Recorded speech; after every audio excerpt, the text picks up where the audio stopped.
জাষ্টিস বিপ্লৱ Sharma committee এটা recommendation দিছিল যে ক্লাছ 6, 7 আৰু 8ত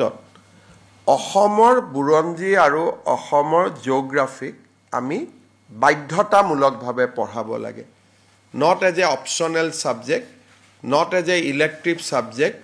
as a mandatory subject আমি পঢ়াব লাগে আজি আমাৰ কেবিনেটে 50 নম্বৰৰ অসমৰ বুৰঞ্জী আৰু 50 নম্বৰৰ অসমৰ জিঅ'গ্ৰাফি দুখন স্বতন্ত্ৰ দুটা পাঠ্যক্ৰমক আজি কেবিনেটে মঞ্জুৰি দিছে 6, 7 আৰু 8ৰ ষ্টুডেণ্টে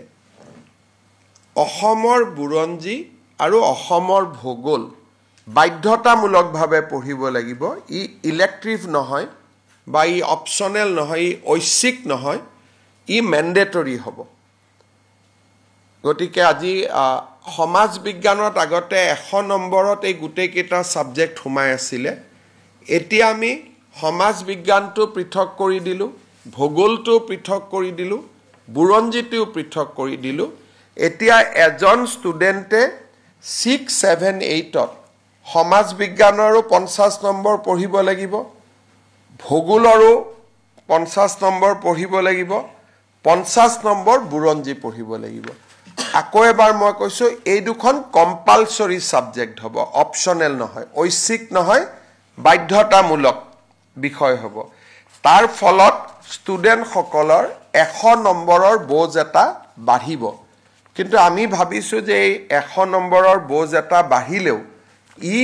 অসমৰ ছাত্ৰ ছাত্ৰীক অসমৰ ভূগোল বুৰঞ্জীৰ বিষয়ে জ্ঞান দিব আৰু ভৱিষ্যতলৈ এজন সুস্থ সবল নাগৰিক হোৱাত তেওঁলোকক সহায় কৰিব আজি কেবিনেটত এই গুৰুত্বপূৰ্ণ সিদ্ধান্তটো অনুমোদন কৰা হয় আৰু এই সিদ্ধান্তটি অনুমোদনৰ ফলত জাষ্টিস বিপ্লৱ শৰ্মা কমিটিৰ আৰু এটা অনুমোদন কেবিনেটে ৰূপায়ণ কৰিব পাৰিলে আৰু ৰূপায়ণৰ প্ৰক্ৰিয়া অনাগত দিনতো এনেকুৱা সাবজেক্ট কেইবাটাও আছে আগলৈকেও চলি থাকিব